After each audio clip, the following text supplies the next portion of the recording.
Já na abertura, nós já fomos confrontados com o amor de Deus, aonde que Ele pede exatamente para que cada um de nós tenha temor e tremor. Isso não significa ter medo de Deus, porque nós estamos diante de um Deus de amor, um Deus de misericórdia, e nós sabemos que a misericórdia dele dura para sempre. Conforme falávamos aqui ontem e repetimos isso com uma série de frequência, um monte de vezes, podemos dizer assim, não é? Que a Bíblia ela se ocupa de dois assuntos, e é sempre importante enfatizarmos isso, porque em tempo que a Bíblia apresenta o pecado, ela também apresenta a salvação. Esse Deus já deixou tudo para nós, tudo avisado para cada um de nós. Diz a sua palavra em 1 João, no capítulo 4, verso 19, nós só o amamos porque ele nos amou primeiro. Abram a Bíblia de vocês. 1 João, no capítulo 3.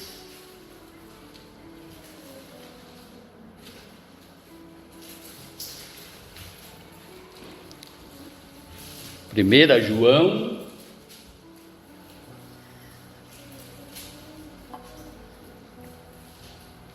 no capítulo 3. Alguém olha para mim? Amém.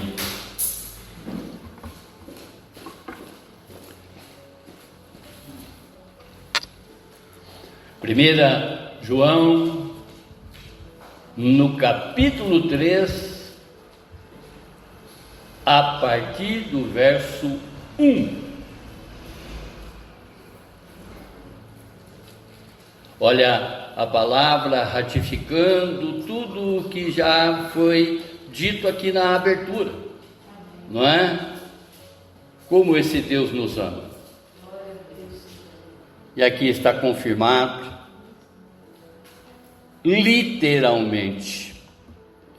Vejam como é grande o amor do Pai por nós, pois Ele nos chama de filho, o que de fato somos. Mas quem pertence a esse mundo não reconhece que somos filhos de Deus, porque não o conhece. Amados, já somos filhos de Deus, mas Ele ainda não nos mostrou o que seremos quando Cristo vier. Sabemos, porém, que seremos semelhante a Ele, pois o veremos como Ele realmente é.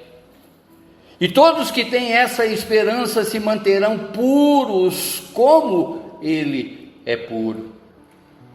Quem vive no pecado transgride a lei, pois todo pecado é contrário à lei. E vocês sabem que Ele veio para tirar nossos pecados, e nele não há pecado. Quem permanece nele não continua a pecar, mas quem continua a pecar não o conhece e não entende quem ele é. Filhinhos, não deixe que ninguém os engane a esse respeito. Quando uma pessoa faz o que é justo, mostra que é justa como ele é justo. Mas quando continua a pecar, mostra que pertence ao diabo, pois o diabo peca desde o início. Por isso, o Filho de Deus veio para destruir as coisas do diabo. Aquele que é nascido de Deus não vive no pecado, pois a vida de Deus está nele. Logo, não pode continuar a pecar, porque é nascido de Deus. Assim podemos identificar quem é filho de Deus e quem é filho do diabo. Alguém cuida daquela cortina ali? Quem não pratica a justiça e não ama seus irmãos, não pertence a Deus. Amém, irmãos? Feche os seus olhos, abaixe a sua fronte e vamos falar com Deus. Vamos pedir para que o Santo Espírito de Deus venha trazer para cada um de nós revelação. Pedimos, Senhor, que o Senhor fale na nossa vida, fale no mais profundo da nossa alma, com total legalidade, com total liberdade, para que verdadeiramente possamos compreender essa verdade e aplicar ela no nosso dia a dia. Aplicar não em discursos, mas sim na prática, Senhor, porque é o que o Senhor espera em cada um de nós, que sejamos obedientes à sua vontade. Que possamos sair desse culto, dessa manhã, fazendo cada vez mais a sua vontade, Pai, e não mais a nossa. É o que lhe pedimos, Senhor, e já lhe agradecemos, no nome sagrado do seu Filho Jesus. Amém, amém, amém. O tema dessa manhã, ela vem com um questionamento.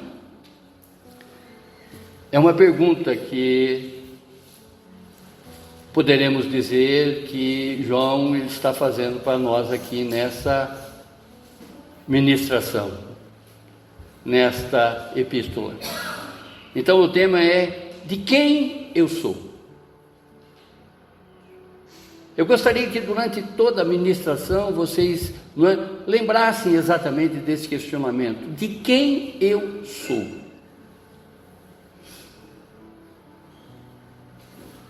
Mais uma vez, de quem eu sou? Vivemos, irmãos, em um mundo marcado por identidades confusas que mudam conforme as circunstâncias. Em outras palavras, circunstâncias como profissão, status social, aparência e conquistas tentam nos definir, mas não revela quem realmente somos. Essas identidades,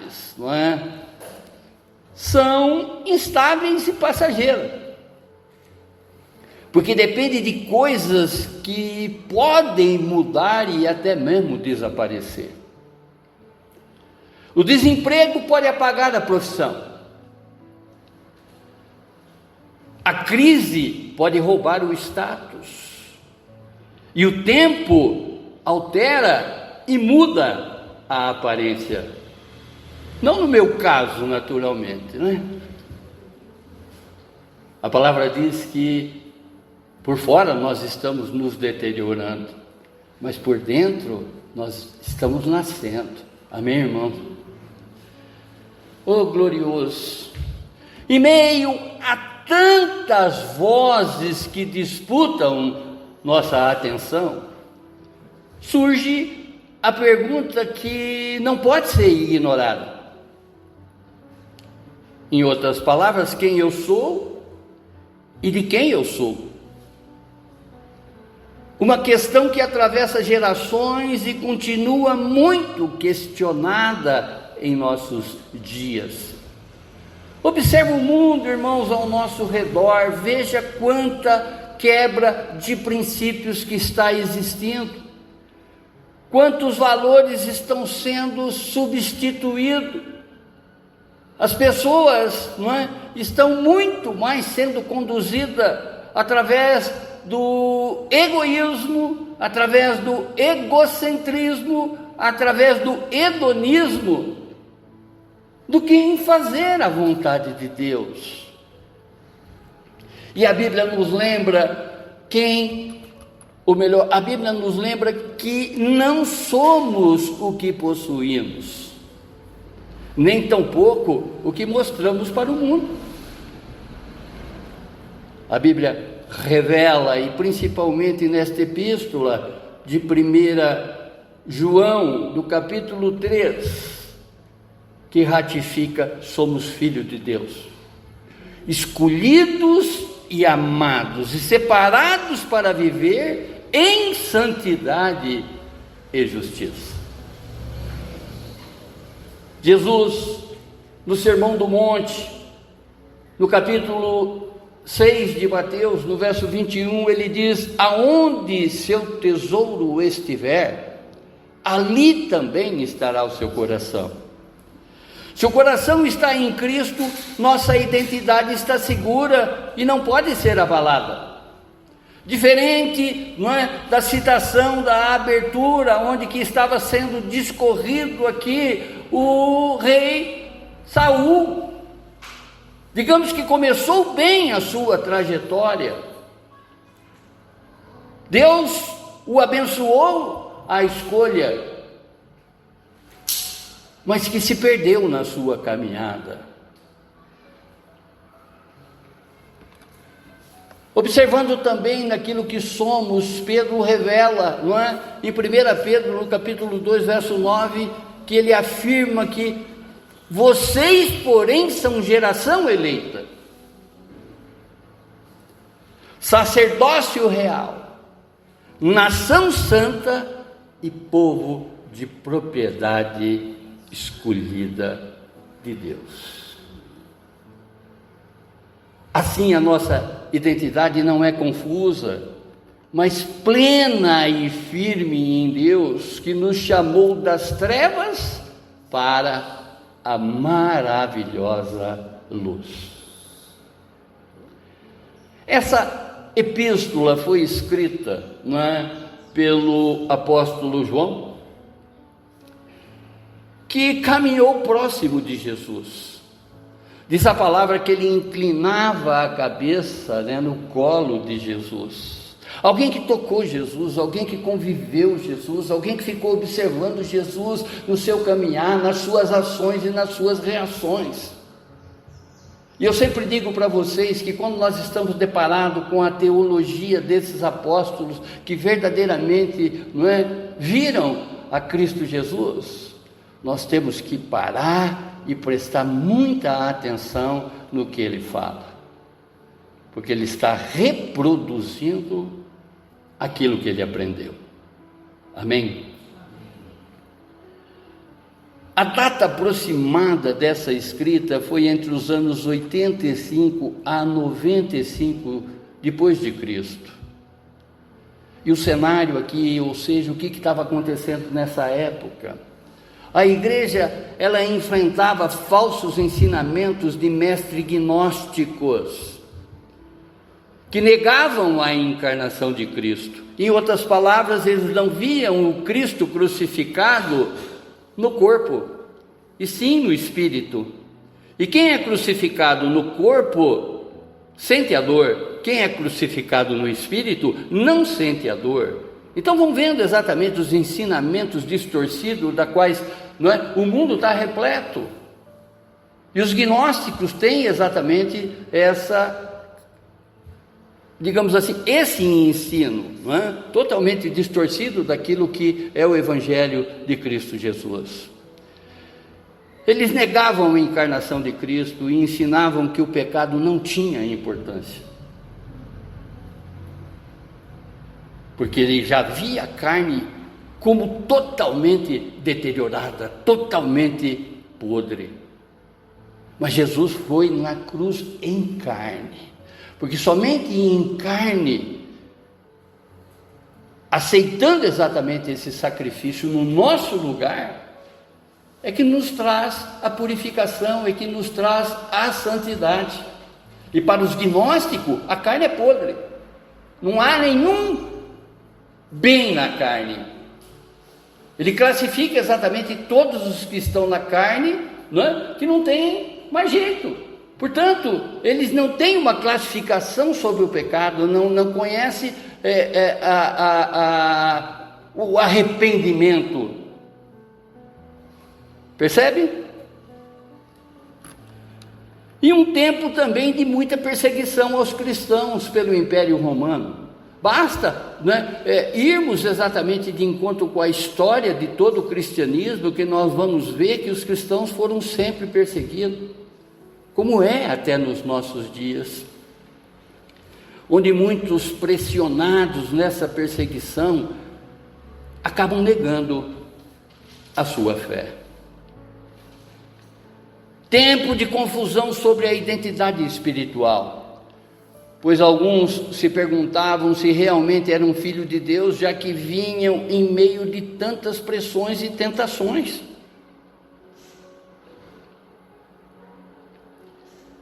Infelizmente, irmãos, não diferente dos nossos dias, o que acontecia lá na época de João, também acontece nos nossos dias. Muitas confusões até hoje de gêneros. Enfim, estamos assistindo exatamente todas essas confusões, toda essa quebra de princípio, todos esses valores das quais os nossos pais até nos ensinaram, sendo jogados no lixo por muitos. E ao estudarmos essa epístola em 1 João, no capítulo 3, do verso 1 a 10, nós compreendemos que a verdadeira identidade do cristão está em ser filho de Deus. Essa filiação não é apenas um título espiritual, mas uma realidade que transforma a nossa vida, nos chama à santidade e nos afasta dos padrões desse mundo, da qual somos participantes. E nós encontramos aqui algumas revelações que nos mostram quem realmente somos em Cristo Jesus. E essas verdades reveladas por João nos conduzem a compreender a nossa identidade como filhos de Deus e nos desafiam a viver de acordo com essa filiação. Em outras palavras, em obediência ao Pai, em fazer a vontade do Pai, porque é o que é correto, o que é o certo para a nossa vida. Primeira revelação, João ele deixa aqui claro, ele mostra para mim e para você, e mostra para todos, mostrou para aquela época, como também para nós nessa manhã, sobre o amor do Pai, que está exatamente escrito aqui no verso 1 desta epístola, no capítulo 3. Vejam como é grande o amor do Pai por nós.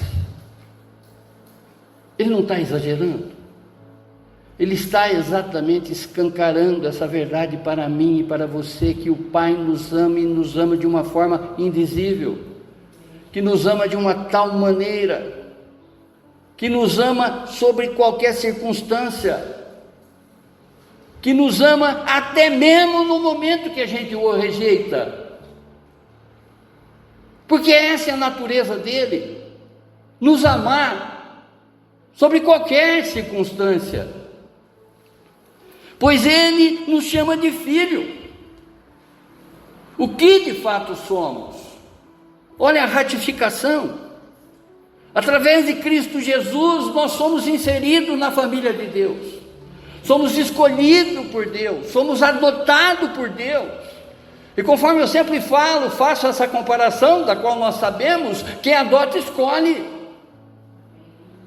Então você foi um escolhido de Deus, você não está aqui por um acaso. Você é dele, você pertence a ele, você é filho dele, amém? Mas quem pertence a esse mundo não reconhece que somos filhos de Deus, porque não o conhece. Falávamos aqui ontem na INC, quando estávamos discorrendo, quando estávamos estudando sobre o que foi ministrado no domingo passado, o Salmo 130, que também revela sobremaneira o amor de Deus. O Salmo 130 que nos chama exatamente para que tenhamos cada vez mais uma aproximação desse Deus que próximo de nós Ele está. Somos chamados a ter um relacionamento pessoal com Ele. Tem pessoas que, né, têm num amigo um relacionamento maior do que deveria ter com o seu melhor amigo. Cristo Jesus é o seu melhor amigo. Ele quer exatamente que você se abra para Ele, coloque exatamente todos os seus queixumes, coloca todas as suas interrogações, coloca todas as suas dúvidas para Ele. Que Ele tenha resposta para todas as coisas. Amém, irmãos?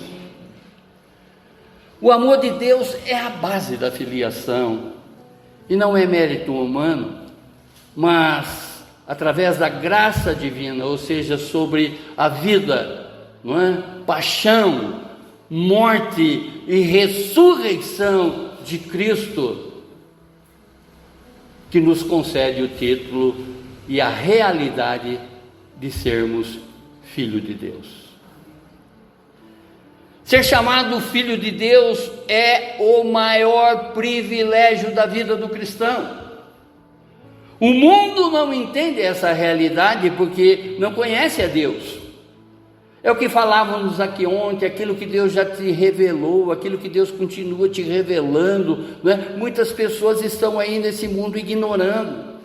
Muitas pessoas ainda estão escravas da vontade delas, não é? Porque não se renderam ainda à vontade de Deus. E quando estamos escravos da nossa vontade, na maior parte das vezes a gente está enfiando o pé pelas mãos, está fazendo besteira. A filiação já é uma realidade presente, ou seja, que de fato somos. Ele afirma aqui na palavra, não apenas sobre uma condição futura. O mundo não reconhece porque vive em trevas espirituais. Quem está nas trevas não enxerga. Agora, quem está na luz consegue observar as coisas nos mínimos detalhes. É o que o Salmo 130 fala exatamente com relação à sentinela.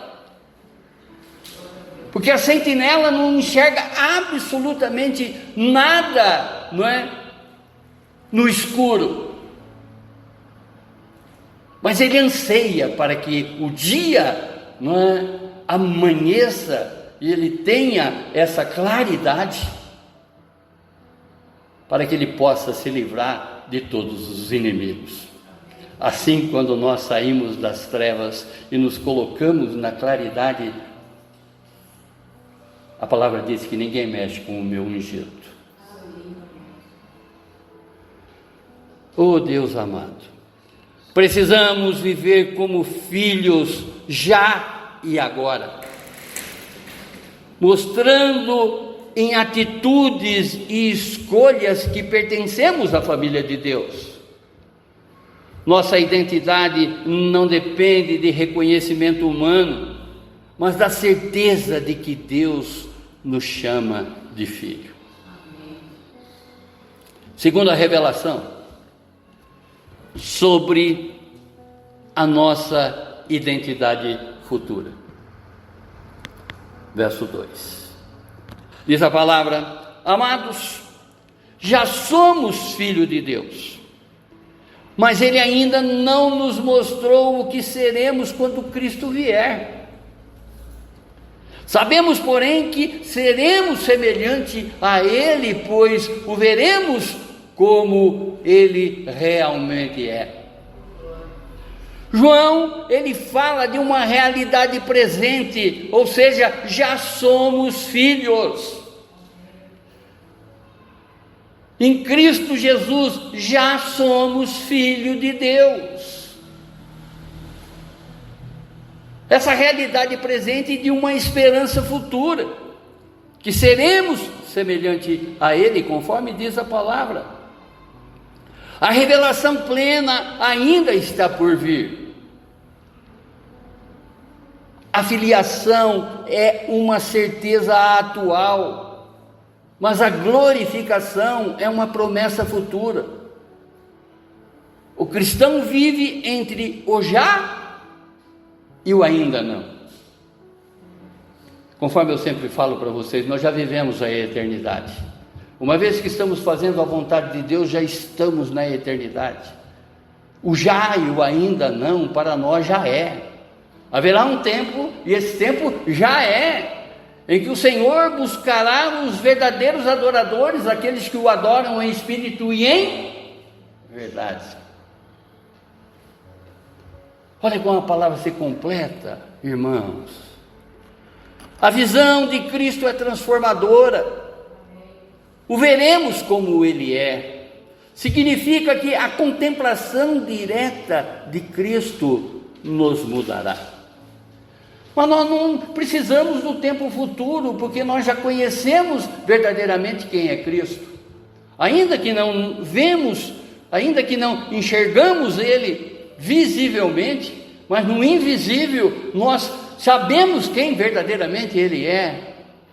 Conforme o Salmo 121, verso 5 diz que Ele é como se fosse a sombra à nossa direita. É alguém que nunca se aparta de nós, é alguém que clama exatamente para que tenhamos um relacionamento, tenhamos uma intimidade com Ele. E a partir dessa intimidade, a partir de verdadeiramente nos escancararmos diante dEle, fazendo aquilo que o agrada, é óbvio que Ele fará muito mais além daquilo que pedimos ou até pensamos. Essa esperança, ela deve nos motivar a viver em pureza, preparando-nos para a realidade futura que já começa a se manifestar em nós. Amém, irmãos? O já e o ainda não, para o crente, para o cristão convicto, para aquele que sabe para onde está indo, já é. Amém? Ó Deus eterno, a nossa identidade já é segura, mas a nossa transformação será completa quando Cristo se manifestar. Hoje essa manifestação é parcial.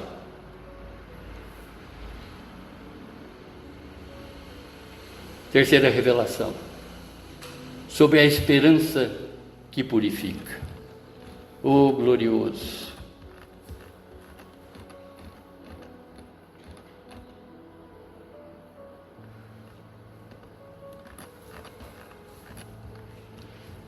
Verso 3: e todos que têm essa esperança se manterão puros como Ele é puro. Sede santo, porque eu sou santo. A esperança da futura semelhança com Cristo motiva o crente a buscar pureza já no tempo presente. A pureza mencionada por João é tanto interna quanto externa.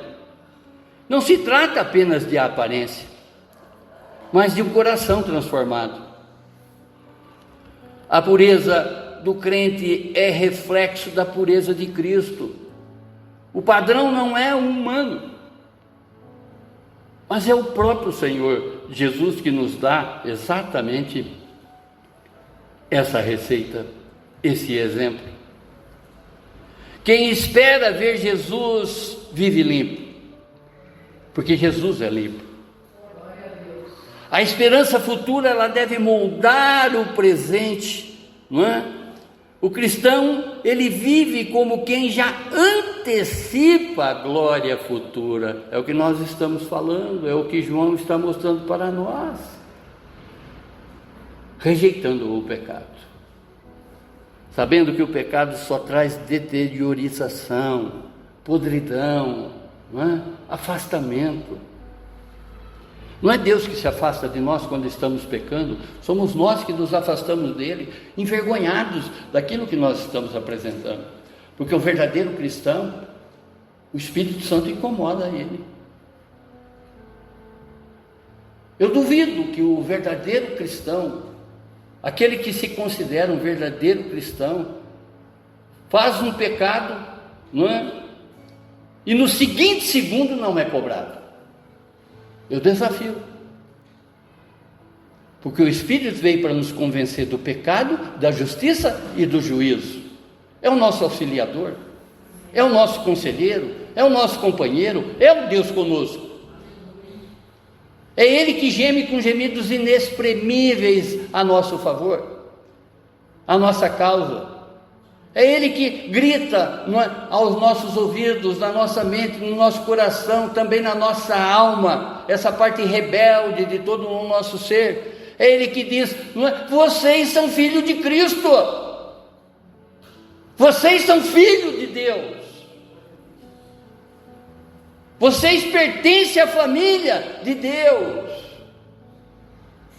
Não façam mais esse tipo de coisa. A palavra grita aos nossos ouvidos quando estamos fazendo coisas que desagradam a Deus, porque o Espírito veio exatamente para nos convencer. Isso acontece só comigo ou com vocês também?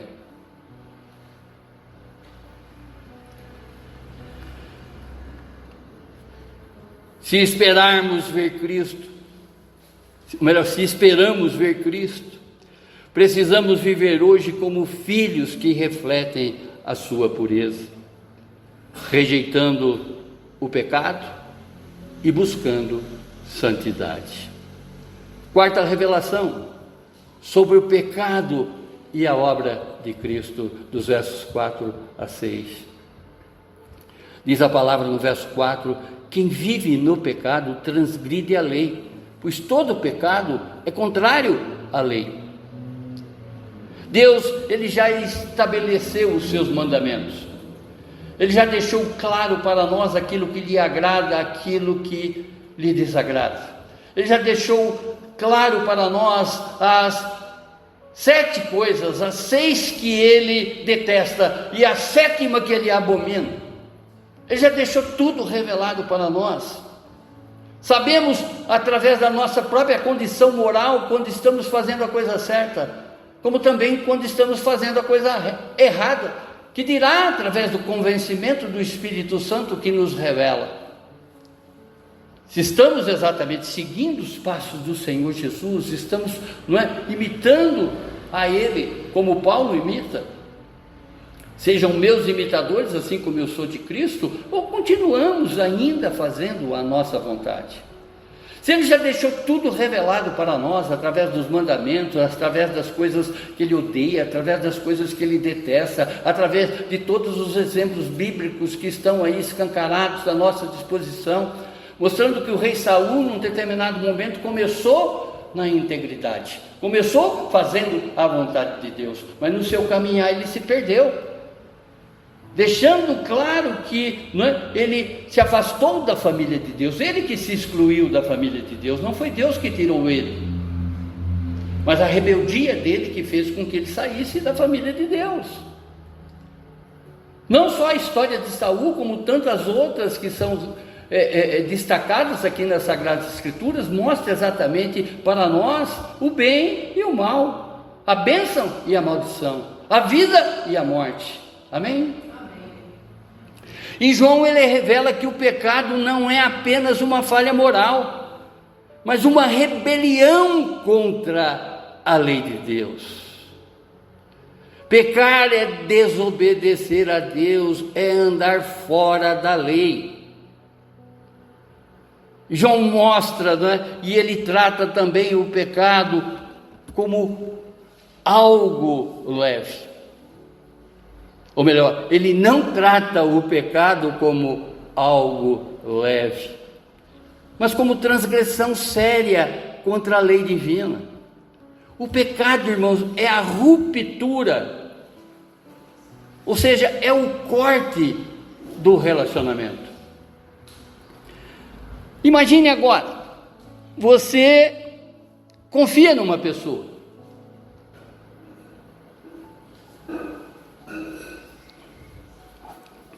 você convive com essa pessoa, você se relaciona com essa pessoa.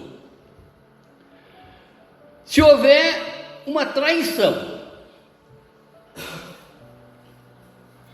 o que acontece? Na maior parte das vezes, quando não é estendida a mão para você de perdão, o que acontece? O quebra-se um relacionamento. E é o que nós estamos mais assistindo nessa vida. O pecado, ele quebra o relacionamento de nós com Deus, não porque Deus deixou de nos amar, é porque envergonhado dele, automaticamente a gente vai se afastando. A gente tem vergonha até de vir num culto, de prestar no culto, né? A gente, quando ora, fica imaginando se merece ou não a resposta dele, porque nós temos uma consciência moral, como também temos um Espírito Santo que nos convence. Por isso que precisamos andar de mão dada com ele. Sobre qualquer lugar que você for, coloque ele abrindo as portas para que você entre. Que eu tenho certeza que as portas que ele abrir para que você entre, você vai ser só bênção na tua vida e não maldição. Vai ser só vida para você e não morte.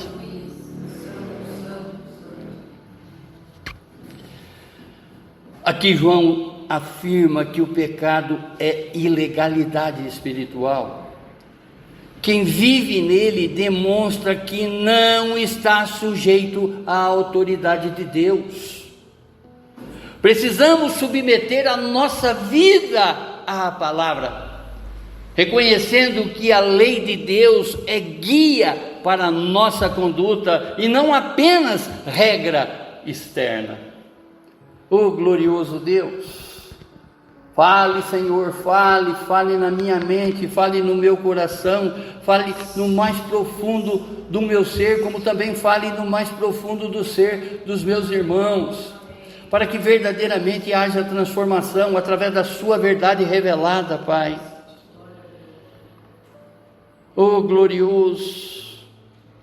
O pecado não é apenas falha ou fraqueza, mas oposição à lei divina. Por isso, o cristão deve rejeitar a prática do pecado e viver em obediência ao Pai. Verso 5: e vocês sabem que Ele veio para tirar os nossos pecados, e nele não há pecado nenhum. Verso 5. Vejam, irmãos, ontem ainda eu lembrava dessa cena, através da palavra que está no Evangelho de Lucas, no capítulo 2, aonde que na anunciação dos anjos para os pastores que estavam ali, pastorando à noite, veio uma multidão de anjos e revelou aos pastores. Hoje, na cidade de Belém, na cidade do rei Davi, nasceu o nosso Salvador. E diz a palavra que ele nasceu para tirar os pecados do mundo. E tirou. Ele já acabou com todo o pecado, a culpa do pecado. Se ainda continuamos nessa prática, temos que nos vigiar mais, porque sabemos que Ele nos perdoa. Seja qual for o pecado que você cometeu, ainda essa semana, ou durante toda a tua vida, o seu verdadeiro arrependimento, eu não diria o simples arrependimento, mas o verdadeiro arrependimento, vai fazer com que todas essas transgressões, todas essas iniquidade é aquele pecado que eu faço com frequência. Uma vez verdadeiramente confessado, uma vez verdadeiramente se colocando diante de Deus com um coração contrito, com um coração verdadeiro e arrependido, Ele pega todas essas nossas transgressões, todos esses nossos pecados, todas essas iniquidades e lança nas profundezas do mar, aonde que, é um lugar bem fundo, para que a gente não volte lá e resgate esses pecados. Ele pisa exatamente em todas as nossas iniquidades, conforme Miqueias, no capítulo 7, verso 18, Jesus agora está pisando em todas as nossas iniquidades. Para você voltar a pegar essa iniquidade, você tem que empurrar ele, porque ele está pisando elas. Ah, Senhor da glória. João, ele destaca que a missão central de Cristo foi remover o pecado, não apenas perdoá-lo, mas arrancá-los da vida humana. Jesus veio para lidar com o problema do pecado de forma definitiva. Ele é o Cordeiro sem mancha que tira o pecado do mundo. João, ele reforça a impecabilidade de Cristo Jesus. Ele não apenas tira o pecado, mas o faz porque nele não há pecado algum. Naquilo que ele sempre pede para nós: sede santo porque eu sou santo, e jamais ele pediria uma coisa da qual a gente não pudesse cumprir. As nossas incapacidades terminam através da capacidade do Senhor. Uma vez revelado exatamente, não é? Uma vez trazido diante dele esse coração contrito, esse coração arrependido, ele nos perdoa. Ele nos ama, irmãos, e nos ama de uma forma que nós não compreendemos, mas nos ama de uma tal maneira, ama de uma tal forma que, não é, nem conseguimos imaginar. Ele é perdão, ele é amor, mas também ele é justiça. O cristão deve se afastar do pecado, porque foi chamado a viver em comunhão com aquele que é totalmente santo. A vida cristã não é marcada pela tolerância ao pecado, mas pela libertação que Cristo trouxe. Ele é o modelo perfeito de santidade. Veja, ao contrário dos gnósticos, não é, que sempre olharam Cristo, sempre ensinaram Cristo, somente o Cristo espiritual, e não o Cristo humano. Nós sabemos que a identidade de Cristo Jesus, quando ele veio habitar esse mundo, não é, a sua dualidade, ou seja, ele era divino, mas também humano. E durante toda a sua trajetória terrena, ele foi humano, para nos mostrar exatamente como o autor e consumador, como o primeiro a demonstrar exatamente a sua fé, para que possamos imitá-lo. Ele era carne, como eu e você. Ele enfrentou tudo o que eu e você enfrenta diariamente. Ele enfrentou tentações, mas não sucumbiu a nenhuma.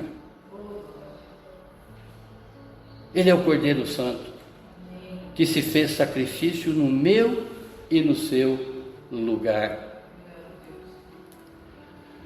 Verso 6: quem permanece nele não continua a pecar, mas quem continua a pecar não o conhece e não entende quem ele é. Ele está aqui agora, não é? Passeando pela igreja. Ele está do teu lado, como se fosse a sombra à sua direita. Mentalmente, abra seu coração para ele e comece a falar, não é? Eu sempre falo que eu não faço uma ministração somente para as pessoas que estão aqui, mas para também as pessoas que vão me ouvir, né? Através dos canais, através das redes das quais a gente passa essa ministração. Eu não diria me ouvir o Espírito Santo, porque o que nós estamos falando aqui é a palavra de Deus. E conforme o próprio Espírito diz, quem tem ouvido, ouça o que eu estou falando para a igreja. Não é, pastor? Nós só estamos discorrendo exatamente sobre o que o Espírito Santo inspirou João a escrever. Não tem achismo meu aqui, é a palavra exatamente revelada para cada um de nós. Seja qual for, não é, a iniquidade cometida ou que você comete com uma determinada frequência, abra agora o seu coração e estreite o relacionamento com Ele. Se arrepende verdadeiramente de tudo de errado que você fez, primeiramente para a tua vida. E é claro que uma vez que você está ofendendo coisas que vai te tomar a paz, automaticamente você está contrariando a vontade de Deus. Oh Deus amado, permanecer em Cristo significa viver em comunhão constante com Ele. O que é comunhão? É relacionamento, é intimidade. Quem está unido com Cristo não pode viver uma prática contínua do pecado. João não fala de pecado ocasionais, mas de uma vida marcada pela prática habitual do pecado. A iniquidade, esse pecado que eu gosto de cometer. Eu, entre aspas, quando estou falando na minha pessoa, também estou falando na pessoa de vocês. Amém, irmãos? Isso revela a ausência de relacionamento real com Cristo, essa ruptura. Uma vez que eu estou permitindo que o pecado, não é, tome conta do meu ser, eu estou rompendo esse relacionamento com Jesus.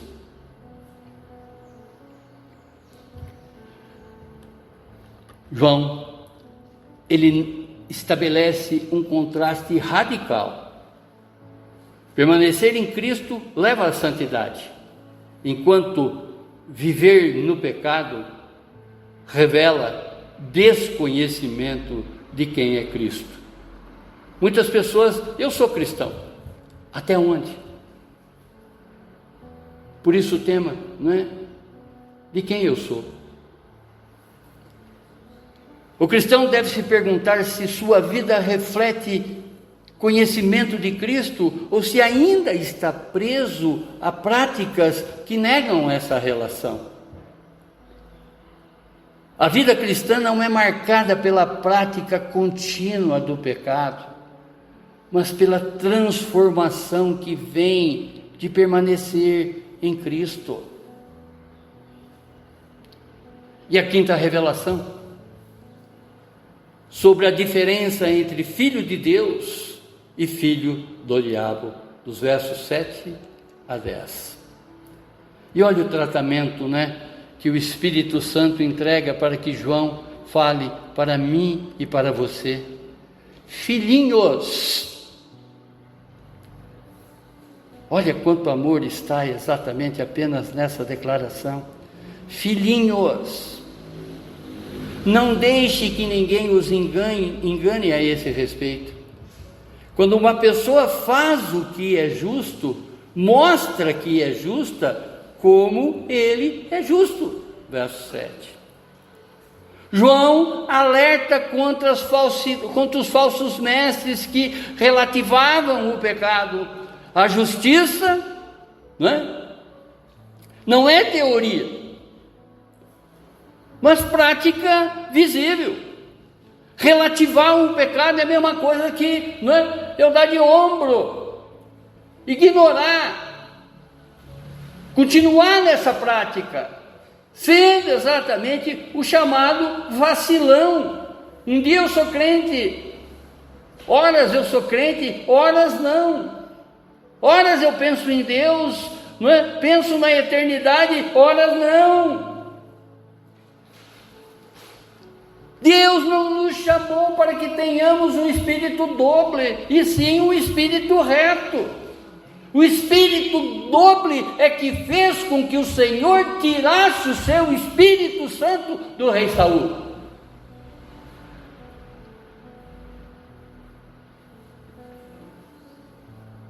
A verdadeira justiça é fruto da união com Cristo. Não é apenas aparência, mas o reflexo da vida de Jesus em nós. A justiça, em outras palavras, o ajustamento, não é? Com relação ao nosso Deus e Pai, a nossa integridade com relação a esse relacionamento da qual Ele tem conosco, essa reciprocidade que nós devemos apresentar para Ele, através da nossa integridade. É o sinal visível da regeneração. Quem é justo mostra que foi transformado pela presença de Cristo. O Deus eterno, Deus de poder, Deus de misericórdia.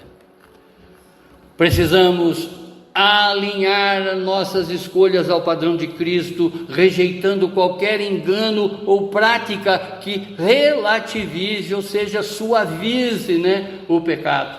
Conforme era a pregação dos gnósticos, conforme é a maior pregação que nós ouvimos aí fora, das pessoas que estão no edoísmo, das pessoas que estão no egocentrismo, nas pessoas que estão no hedonismo, vivendo exatamente a vontade delas, não é?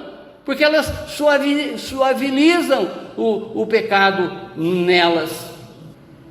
Devemos escolher fazer o que é certo todos os dias, mesmo quando o mundo tenta nos enganar.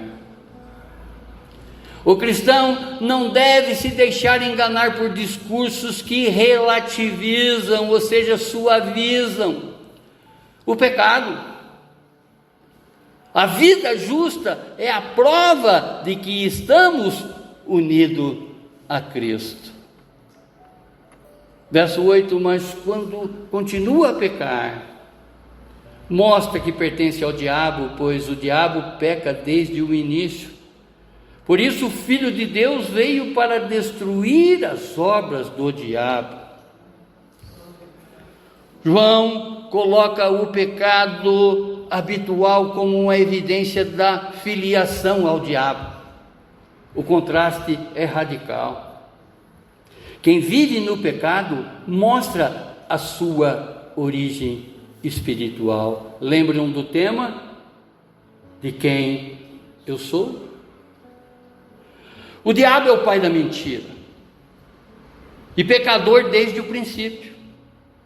Mas Cristo veio para desfazer essa obra, trazendo libertação e vitória. E Ele já venceu, irmãos. Essa batalha Ele já conquistou. Se permanecermos na família de Deus, conforme a palavra diz, ninguém mexe com o meu ungido. Não tem tentação nenhuma da qual o Senhor não lhe preparar o escape, não irá lhe preparar o escape antes.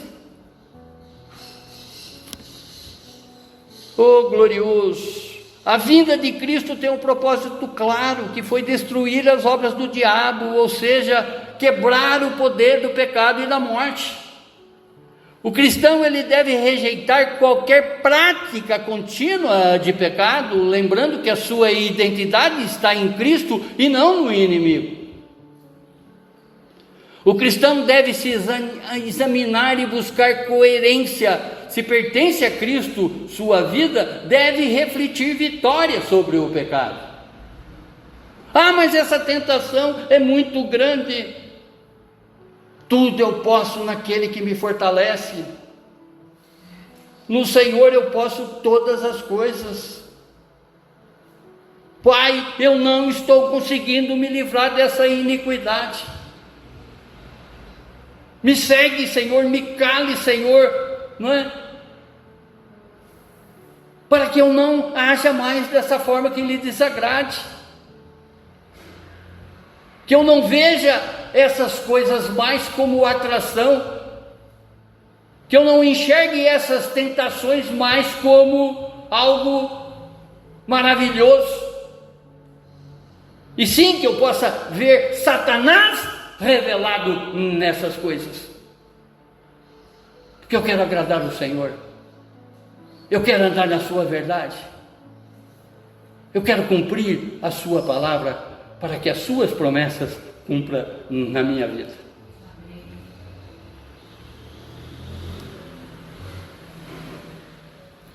A vida cristã não pode ser marcada pelo pecado habitual. Cristo já venceu o diabo e suas obras e nos chama a viver em liberdade e santidade. Verso 9: aquele que é nascido de Deus não vive no pecado, pois a vida de Deus está nele. Logo, não pode continuar a pecar, pois é nascido de Deus. Vejam todas essas afirmações, irmãos, vejam todas essas revelações para mim e para você. João, ele explica que o nascido de Deus significa regenerado pelo Espírito Santo. E essa nova vida não permite que o pecado seja estilo de vida. Assim, quem está em Cristo é nova criatura. As coisas velhas já se passaram, eis que tudo se fez novo. Essa novidade de vida, isso que o Evangelho vem nos mostrar, isso que Jesus veio esclarecer para cada um de nós, esclarecer em especial para esse que tocou ele, para esse que viu ele andar, viu ele sentar, viu ele se deitar. João está deixando claro, está deixando revelado, não é? Tudo que nós precisamos saber e fazer. João não fala de pecados ocasionais, mais uma vez falando, mas da prática contínua. O novo nascimento rompe com o domínio do pecado, em outras palavras, com a iniquidade.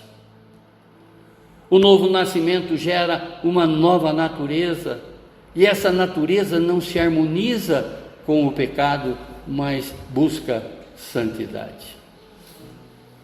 O cristão, ele deve viver consciente que a vida de Deus nele é força para vencer o pecado e não se conformar com ele. O cristão deve cultivar a vida espiritual, lembrando que a presença de Deus nele é maior que o poder do pecado. Quem nasceu de Deus não pode se acomodar no pecado. E o verso 10: assim podemos identificar quem é filho de Deus e quem é filho do diabo. Quem não pratica a justiça e não ama seus irmãos, não pertence a Deus. Aqui, João, ele estabelece critérios claros de identidade espiritual: justiça e amor. A ausência desses sinais revela a filiação ao diabo. João, ele não deixa espaço para a neutralidade. Ou se é filho de Deus ou do diabo, não tem meio termo. O amor e a justiça são sinais inequívocos da filiação divina. Não tem confusão. É um ou é outro. É céu ou inferno. É bênção ou maldição. É vida ou morte. A filiação espiritual é demonstrada por frutos visíveis. O amor e a justiça são marca que distingue os filhos de Deus. Devemos mostrar que somos filhos de Deus, vivendo com justiça e amando os nossos irmãos todos os dias. A identidade cristã se manifesta em prática de justiça e o amor ao próximo. Essas duas marcas revelam quem realmente é filho de Deus. Nossa identidade verdadeira está em sermos filhos de Deus, chamados e amados por Ele. Nossa filiação nos leva à santidade, rejeitando o pecado e refletindo a pureza de Cristo. A evidência de quem somos está na prática da justiça e no amor ao próximo, que são marcas visíveis dos filhos de Deus. Abaixe a sua fronte, Feche os seus olhos. Não permita que o mundo ou o pecado, em outras palavras, a iniquidade, roubem essa certeza. A justiça não é teoria, mas vida diária que reflete o caráter de Jesus. Se há mágoa, indiferença ou falta de perdão em você, entregue isso ao Senhor e escolha amar como Ele lhe amou, lhe ama. Obrigado, Pai. Obrigado, Deus, por Sua palavra, Senhor. Obrigado, Deus, por tanta revelação da qual nós descobrimos, podemos dizer assim, hoje, através do Seu grande amor. Tanta revelação da qual nós não podemos ter uma dúbia escolha. Ou escolhemos caminhar do Seu lado, nos relacionando com o Senhor diuturnamente, crescendo no Senhor, na condição, na altura de varão perfeito, porque o Senhor já deu todos os caminhos, o Senhor nos revela tudo. Ou continuamos nessa prática da qual faz com que cada vez mais nos afastemos de Ti. Nos livre, Senhor, de qualquer pensamento contrário à Sua vontade. Que possamos sair daqui desta manhã totalmente renovados, porque é isso que queremos para a nossa vida, Pai. Buscamos em Ti paz, buscamos em Ti, Senhor, vida, e vida em abundância. Não prazeres momentâneos, coisinhas que vão passar rapidamente, alimentando os nossos vícios, fazendo as nossas vontades, seja eles ou elas quais forem. Queremos sair daqui, Senhor, convicto de que verdadeiramente somos Seu Filho, porque sabemos que o Senhor já nos escolheu, e que essa escolha só deixa de ser possível por nós mesmos. Nos conduz, Senhor, em santidade, que o Seu Espírito Santo continue revelando, nos convencendo verdadeiramente de tudo aquilo que nos afasta de Ti. Continue gritando, gemendo com gemidos inexprimíveis a nosso favor. É o que Te pedimos, Senhor, no nome sagrado do Teu Filho Jesus. Amém, amém, amém. Glórias a Ti, Senhor, glórias a Ti, Senhor, glórias a Ti, Senhor.